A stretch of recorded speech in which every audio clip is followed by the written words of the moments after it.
আসসালামু আলাইকুম। বাংলাদেশ আজকে যেই খেলা খেলেছেন এটা সত্যি একটা লজ্জাজনক খেলা। বাংলাদেশের মান সম্মানটা রক্ষা করেছেন লিটন কুমার দাস। তিনি যদি এই মানে আক্রমণাত্মক এবং রক্ষণশীল খেলাটা না খেলতেন, বাংলাদেশ 100 রানের মধ্যেই দেখা যায় প্যাকেট হয়ে যেত। যে অবস্থা ছিল, আপনারা স্কোরগুলো যদি লক্ষ্য করেন তাহলে আপনাদের সত্যি হাসি পাবে। আপনারা প্রথম দিকে একটু দেখেন, মাহমুদুল হাসান জয় তিনি 2 বল খেলে 0 রান করেছেন। তারপরে আসছেন কে? তারপরে আসছেন আমাদের নতুন যার অভিষেক হয়েছে তানজিদ হাসান তামিম। তিনি কিন্তু 34 বলে 26 রান করেছেন। মোটামুটি তিনি যেহেতু নতুন, তার ইনিংসটা ধরে নেওয়া যায়, যাক মোটামুটি করেছেন। তারপরে মমিনুল হক, আমাদের সবচেয়ে ডিফেন্ডেবল এবং সবচেয়ে যিনি টেস্টে সবসময় রান পান, তিনি তার উপর আমরা সবাই আহ, নির্ভরশীল ছিলাম যে তিনি কিছু রান করবেন।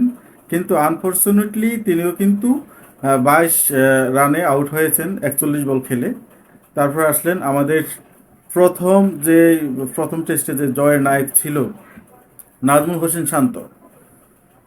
তার দিকে পুরো বাংলাদেশ তাকিয়েছিল যে তিনি একটা কিছু করবেন, কিন্তু দুর্ভাগ্যক্রমে তিনি মাত্র 29 রানে আউট হয়েছেন।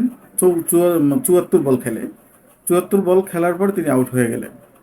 তারপর আসলো আমাদের আরেক ডিফেন্ডেবল ক্রিকেটার, লিটল মাস্টার যাকে আমরা বলি, তিনি হচ্ছেন মুশফিকুর রহিম। তিনিও কিন্তু আজকে তেমন একটা ভালো করতে পারেন নাই। তিনি অনেকগুলো বল খেলেছেন। বল যেহেতু একটা ফ্যাক্ট নয়, আমাদের রানটা হচ্ছে এখানে বড় বিষয়।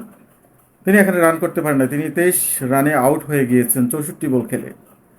তারপর আমাদের আসলেন কে? আজকের যে সবচেয়ে বিগ স্কোর যার, লিটন কুমার দাস, যে রক্ষণশীল এবং আক্রমণাত্মক খেলে আজকে কিন্তু ম্যাচটাকে এই পর্যন্ত নিয়ে এসেছেন। 278 রান করেছেন বাংলাদেশ টিম, যেখানে 100 রান করার কথা নয়। একটা মজার বিষয় হলো, সেখানে কিন্তু আমাদের আরেক বোলার, যিনি অরিজিনাল বোলার তাইজুল ইসলাম, তিনি কিন্তু লিটন কুমার দাসকে সঙ্গ দিয়েছেন। তিনি খুব ভালোভাবে বলগুলো পেস করেছেন। যিনি 40 বল খেলে মাত্র 16 রান করে আউট হয়েছেন, হ্যাঁ, তাকে ধন্যবাদ জানাই। তার পাশাপাশি কিন্তু আরেকজন বোলার, তাও লিটন কুমার দাসকে তিনি কিন্তু খুব ভালো সাপোর্ট দিয়েছেন, শরীফুল ইসলাম। তিনি 30 বল খেলে 12 রান করে আউট হয়েছেন। তারপরে তো আসা যাওয়ার পালা। এই হচ্ছে বাংলাদেশের অবস্থা। তো এভাবে যদি আসলে দ্বিতীয় ইনিংসেও যদি তারা এইভাবে খেলে, আমার মনে হয় এই টেস্টটা হারার পসিবিলিটি খুব বেশি। কারণ পাকিস্তান কিন্তু এখন আরেকজন তারকা ক্রিকেটার অ্যাড হয়েছেন, যিনি হচ্ছেন বিশ্বের এককালের সেরা ব্যাটসম্যান, বর্তমানেও তিনি সেরা, বাবর আজম।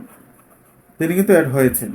তো আশা করি বাংলাদেশের যারা এই ম্যাচে ফ্লপ হয়েছেন, এই ইনিংসে, দ্বিতীয় ইনিংসে তারা ভালো করবেন। বিশেষ করে মাহমুদুল হাসান জয়, তার প্রতি আমার বিনীত রিকোয়েস্ট, তিনি যাতে দ্বিতীয় ইনিংসটা একটু রান করেন।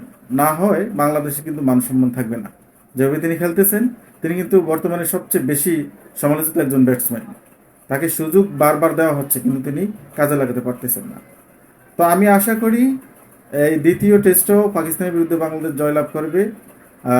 যদি দ্বিতীয় ইনিংসে বাংলাদেশ প্লেয়াররা ভালো করে, আমি আশা করি, আমি আশাবাদী যে বাংলাদেশ টিম দ্বিতীয় টেস্টেও জয়লাভ করবে।